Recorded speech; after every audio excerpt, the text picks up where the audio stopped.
Hey, thanks for joining me. I know I did the last issue of X-Force, issue 12, not too long ago, but I don't know. I was just flipping through this issue and I just thought it was kind of entertaining and kind of interesting. So we're going to get into it. Another thing to start out with real quick, in terms of a cover, it could be drawn maybe a little better, but I think this side profile of Cable's face with, again, all the flesh torn away and all the technological stuff seen under it with the color scheme, I think it's pretty good.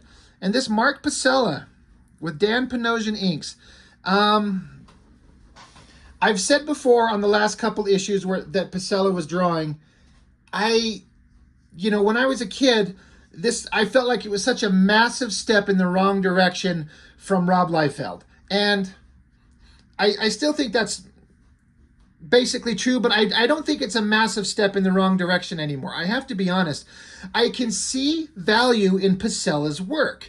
I can see that he had some legitimate skills. I'm not going to pretend to speak for the guy or what his mindset was, but I think it's probably a case of kind of like in that the X-Men book where once Jim Lee left and they put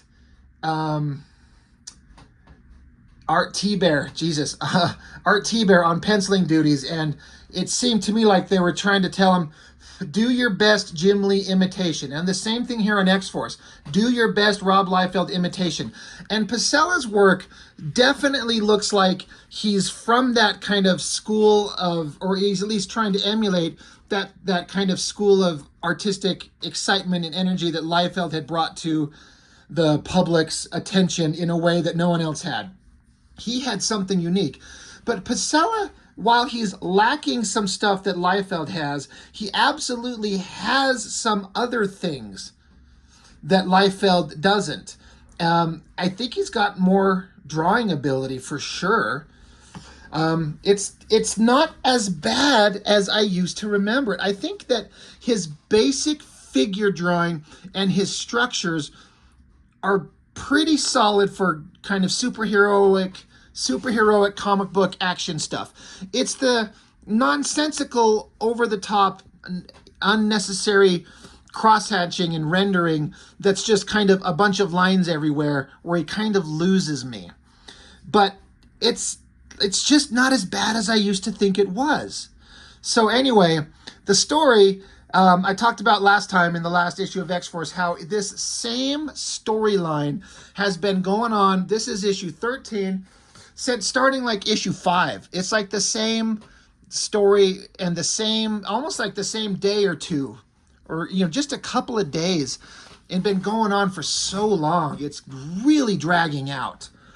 And we got GW Bridge, and he's got a team of superhumans. You got the current Weapon X at the time, Grizzly, Richter, Tiger Strike. And then there's like a big white monster Yeti, I think he is. I thought he was supposed to be Wendigo, but maybe it's just Yeti, I think they call him. Anyway, so they are going to take down Cable. Cable is a problem, according to a bunch of people. And it's probably because Strife, who looks exactly like Cable, that's the mystery, has been making all these horrible things happen and making it look like it's Cable doing it. And so this team is on their way to get Cable and X-Force and stop them. So that's the battle that's coming up, finally. So we got GW Bridge and his team coming up to break into the headquarters. Inside the headquarters, in the last issue, Cable told them, like, we've been compromised. Everyone knows we're here. We have to leave this place and go find somewhere else to stay. So here they are packing up their ship. Look, they even got this ridiculous little back wheel. That, I swear, is an homage to a really, really, really terrible drawing that Liefeld did in a previous issue where he just threw in the most bullshit, like, first-grade art level wheel in the background of a spaceship just sitting in the dock. This vehicle looks way better than anything Liefeld could even dream of doing. But anyway, X-Force is going to get out of there, and then they're going to blow their way inside the base and attack. And that's exactly what they do. Double page spread of the team, the they're not bad guys, they're not villains, but they're the opposition to X-Force. Now, I gotta give it to Mark Pacella. This is not a bad double page spread in terms of big heroic figures bursting into a room. It's as good as anything Liefeld could do, I believe. I really believe that. I feel like Pacella took a lot of time on this one to get poses and muscular anatomy and work on some shadows and shading. And Panosian's inks are, solid. There's just that desire to put all these random lines all over the place that kind of bring it down some notches. But that's not a bad double page spread. Pretty exciting. Like, off we go. Let's fight. Yeah, so Bridge, this guy, Grizzly, that guy, and Kane, this guy, former members of Cable's mercenary outfit, the Wild Pack. Tiger Strike, this guy flying with a rocket ass, just kind of like Cannonball. And Yeti, current members of Canada's covert superhuman branch, Department K. And Richter, a young mutant who was willing to fight his former friends in order to bring their mentor down. So I think that's a pretty good double page spread. It's not bad, and I'm shocked. I mean, I haven't seen this issue in decades, and I honestly didn't remember this. Now that I see it, it's kind of, my memories are kind of coming back a little bit, but that's not bad. But what's even better, here's again, not bad guys, but the adversaries busting in to fight X-Force. Flip the page. It's just continuing on. There's the same explosion shit from here. So if you laid all 4 of these pages out, it'd be one big continuous page. It's a shame they couldn't put some pages folded in here to fold out. That would have made this stand out. But that's pretty awesome. So X-Force is like, shit, we're under attack. We gotta fight. This page is not as good as the previous one. It's okay, but I feel like there's less time spent. Maybe he spent all his time on that other double page spread. It's kind of fine. You got the jet in the background, Cannonball coming in, Warpath flexing his shit, Shatterstar flexing his shit, Boomer looking pointless and useless as always. Feral, I guess, is okay. So, I don't know. Pretty cool setup. I wonder who come up with this layout. Who did the writer? I forgot to mention, for the first time in credits, no Rob Liefeld. Now, this is his plot that has been moving forward, but I wondered, is it at this point where his, excuse me, is it at this point where his contributions to the plot have ended and they're crediting Fabian Nicieza as the sole writer? Don't even have Liefeld's name mentioned anymore. So, interesting. But yeah, big explosion, bad guys running in to fight our heroes. Kind of cool. I like that. So Cable takes off running. He's thinking to himself, too many people in a confined space. My unit doesn't function well in close quarters combat. Combined with the fact I don't want Bridge and Kane getting their hands on my technology. So he's going to have to do something to open this up a little bit. So he yells orders at Sam. Divvy up the proceeds. Like powers on like. I have things to take care of. So Bridge is yelling at Cable. No, he's got a big gun shooting at him. Storytelling's a little rough here. It's a pretty solid drawing of a guy with the big gun, but he's shooting, and then there's this door, and it's closing, and the impacts of this weapon are dinging off the door as Cable is supposed to have gone through the door and locks it behind him. Not very clear at all. You could have thrown in a couple more panels, but you know, this is what happens when you sacrifice storytelling to put a big cool image in there. But I guess you get the point. But now the perception is that Cable abandoned his team. So you got Kane, the Weapon X, taking on Shatterstar. And Shatterstar should be more of a badass. It's kind of frustrating to see him get his ass beat so much. Siren's going to take on Tiger Strike. And, of course, they got to throw in her Irish accent. Top of the morning to you, lad. Don't believe I recognize you from any of our files. And the guy's like, you don't need to know who I am, just to remember who brought you down.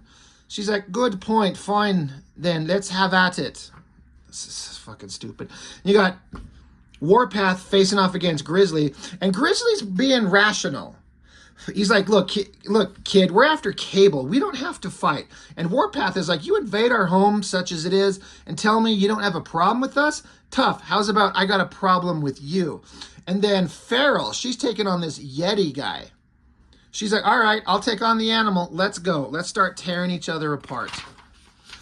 And then, of course, Richter and Boom Boom got to face off because both former members of the New Mutants, and they got to talk, and Richter kind of makes a little mini earthquake to knock her on her ass. Cannonball doesn't like that, so it comes blasting behind her and knocks him on his ass. And Richter's trying to be like, don't you see what Cable has done to you? You guys are hunted outlaws living like terrorists. You've become everything we said we were going to fight against. And Boomer and Cannonball are like, could he be right? He's like, and Cannonball's like, I don't know, Boomer. I just know that, as usual, we have more questions than answers about everything we're doing. I hate this, like, hillbilly voice that they give Cannonball. It's really stupid. Anyway, meanwhile, Cable's into his computer system talking to the computer program that he's always been able to talk to called Professor. And he's like, I can't let S.H.I.E.L.D. get access to the technology. So the computer's like, all right, well, I'm going to reconfigure the computer to teleport inorganic matter. And he's like, all right, then teleport all the technology and weapons out of here, except for the weapons being used by Xforce right now. And then take the explosive charges that we primed earlier and set them to explode on voice-activated command. And then, okay, so Cable, he armors up, gets a bunch of guns and armor and shit, gonna go into battle. And so he says, start teleporting all our technology out of here now. I don't know what this jar of brains is or whatever the hell this thing is here. What's that supposed to be? Just some random-ass background shit. I mean, good for Pacella for just filling up space with something. Anyway, Cable's got to run into battle. Meanwhile, it's not very clear, but Boomer's shouting out like all their technology is disappearing. It's all being teleported away. She's like, where's all our shit going? And, Cannonball's like, well, our equipment's being teleported. And Warpath is like, and Cable is still missing. So Bridge takes the opportunity to point out, like, your leaders abandoned you. Take it from someone who learned the hard way. And don't trust Cable. And then suddenly, GW Bridge gets shot from above, and then everyone looks up, and we got GW Bridge with a big angry look on his face. Not a bad drawing. I bet you we get a splash page when we flip it. We ready? Boom. Hell yeah. I really, really feel like this image was heavily influenced by the John Romita Jr. 2-issue Cable miniseries that he drew. This looks very, very much like that. And that's fine. I don't mind that. It's just interesting. I don't know what his little golden abs are. Is that supposed to be like grenades or something? And this weird crosshatchy background. What is that? I don't know. He should have just pulled a Rob Liefeld and put no backgrounds of any type at all. But pretty good. He's jumping down there, going to save his team. Meanwhile, at an Orphan Industries research facility in the deserts of New Mexico. It's like a sciencey building. Looks like a giant mushroom. Anyway, it's Gideon. He's talking to some scientist people and weird creatures.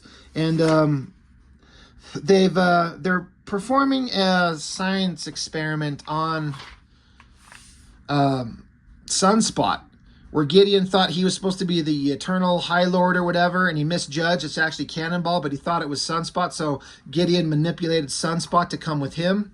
So now they're pissed at it, so they're going to torture him to death or do something. Not a bad drawing. Kind of good. This face of Gideon, there's some interesting kind of gestural things going on in his face, but all this useless, pointless line work all over his face, it's too much. It's too haphazard, and it's not really defining anything. It'd be interesting to go in and just kind of wipe out all that pointless cross-hatching and just get down to the basic features. Anyway, Gideon is really uninteresting, but he's torturing Sunspot. That'll eventually get resolved. But again, not bad anatomical drawing. Like, it's pretty good. This Pacella, when he is inspired or has a moment, he can draw pretty well. Back with the fight. Again, not a bad composition with this low angle on Cable and this giant gun, giant blast, and then look, it's like a little just a little tiny little boop, just shoots Bridge in the shoulder. I think that's where it's kind of falling apart. That should have a much bigger impact. So Bridge is pissed off, doesn't have any pupils in his eyes because a lot of these characters don't. Back with Shatterstar, he's finally got a sword in his hand, chops off Kane's arm. I don't like this redesign of Shatterstar's double-bladed weapon. I think Liefeld's original version with like the hand guard with the spikes on it and the double-bladed weapon was really long and then a short, thicker, almost machete-like weapon that he'd carry. That was way more interesting than this. And Shatterstar's swinging it like a baseball bat. I always thought of Shatterstar, when you hold two swords, one in each hand, you're like a master swordsman. And this looks like a guy that's just like swinging a baseball bat or trying to chop a tree down. It's just the pose that they chose. I'm being really hypercritical. Who cares? But chops his arm off, and then Kane uses the electrical wires to electrocute Shatterstar. Again, not bad drawings. I think Shatterstar's drawing looks better than this one. But anyway, knocks him on his ass. Shatterstar's out again. So then we get back to Grizzly and Warpath. Drawings are getting a little bit less, I don't know, inspired. It's a little rough. It's fine, but it's not as good as the previous stuff. But they're yapping about all kinds of things, whatever. Warpath punches Grizzly. I think the size relations are not right. Grizzly should be a lot bigger. But Warpath decks him, tells him to shut up. And then meanwhile, Feral is ripping the shit out of this Yeti character. I thought this was great. Feral was never my favorite character. Feral is no one's favorite character, right? But this was like a moment where I'm like, everyone else is kind of struggling. And it's a back and forth. Not here. Feral is murdering the hell out of this stupid snowman thing, this Yeti. And she's loving it. She's like, finally someone else is watching me to see how it's done. So, and you know, I've said this before, Liefeld used to make Feral look kind of attractive. Pacella leans into making her look like a fucking rat, cat, demon, goblin monster thing with giant tits with little triangular nipple covers.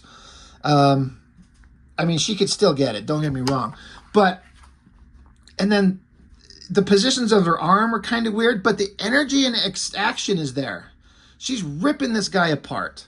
So, not bad, actually. And so that's from an art perspective. From a story perspective, the way that she's just ripping him to shreds, I think that's great. Holy shit, how many quarters did y'all feed into these games like me? Especially when you had the one with like the multiple, like not just 2 players, but would you get on there 4?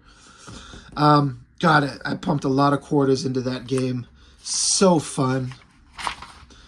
Anyway, I guess GW Bridge is down. Cable's standing there glowing for some reason. And they're having an ethical conversation.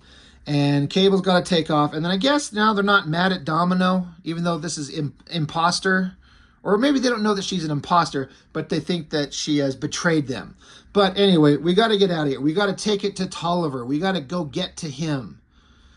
Okay, meanwhile, Siren, she's like, "You're finished, boyo. See what happens when a sonic scream liquefies every circuit in your silly suit." So she takes out Tiger Strike, who's done nothing except get his ass kicked, which is fine. I don't care that he gets his ass kicked by her, but at least he could have done something. Anyway, I guess the team, the Xforce, has kind of won, except for Shatterstar. Anyway, they're talking about they got to get out of there. The clock's a ticking, and we got to get out of here. We're going to blow this place up. And then I guess what happened is that it says secondary charge detonation activated, primary detonation T-minus 30 seconds. So it was supposed to explode on voice command from Cable, but for some reason, shit's starting to blow up preemptively. So as things start exploding, I guess this piece of lumber falls on Domino's head and knocks her ass out. And so Cable's yelling, he's like, "Shit, Xforce, I'm cut off from you." So I guess debris fell and cut him off. He's like, "Clear out. What's happened? How could the charges have detonated without my voice command? How?" and then they're like 25 seconds, 10 seconds. So what it looks like now is that the base is blowing up prematurely, and Cable runs away, trying to get away. And then this is actually a pretty powerful image.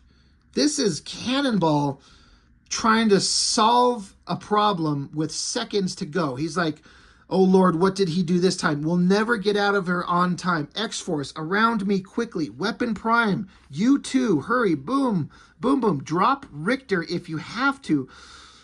Get over to me now. We don't have much time, because the idea is that Cannonball can take his power, and he's got a blast field that's invulnerable, and he can protect people. But I liked how he sees what's going on, and he's telling everybody to rally around him. I'll protect you all. Meanwhile, Cable, who doesn't really have much of a choice, he just has to run and leave. But to the team, it's going to look like he abandoned them at the worst possible time. And that open mouth, screamy face, the arm coming up, the story beat, it works. I'm giving it to Pacella. He's kind of nailing it here. So again, I'm much more impressed with him. But boom, the base explodes. The base that they started shacking up in X-Force #1, blown off the face of the planet. And then meanwhile, it's later, there's a news report talking about this explosion, and there were some casualties, and the real Domino is still captured, and we got this Tolliver guy who all we ever see is him in like a bland colored jacket, pants, and like an Indiana Jones cap. Maybe that's who this is. This is Indiana Jones. But he's just sitting there talking about how we're toasting to the death of Cable. So, you know, at least something has happened. And it's setting up Cable to, presumably to the team, be dead. And I think this is leading into the Executioner's song, if I remember correctly. That Cable's gone for a little bit. The X-Force team is on their own. I think Cannonball's going to be their leader because Cable's just not there. But eventually, the Executioner's song kicks off. But what it is, if I remember correctly, it's Professor X is giving a speech about how humans and mutants should get along, and then Cable shows up in this crowd and shoots him in the fucking head with a laser gun. And of course it doesn't kill Professor X, but everyone's like, that's Cable. He just killed Professor X. So now everybody is hunting Cable, especially Wolverine. He wants to fucking kill him. Bishop is with him, and they're on a mission to get him. Just take him out. And so it's a pretty interesting crossover, honestly. I seem to remember my recollection of it. It was pretty damn fun. So now I got to go find all those issues and dig them out because we want to go over them soon enough. But anyway, at least something has finally happened in X-Force. The story points have finally come to an end, and Cable separated from his team. I don't know. Even though Liefeld was gone, I was still invested in the story at the time, and it's still not bad. And again, I keep coming back to it. I think this cover's pretty damn good. So I feel like I owe Mark Pacella a little bit of an apology. I used to hate him back when I was a kid and looking at this stuff, but now looking at it as an older guy, it's not too bad. It's not great, but it's not too bad. Anyway, that is all I've got for now. Thanks for watching. I really, really appreciate it, and I will see you on the next one.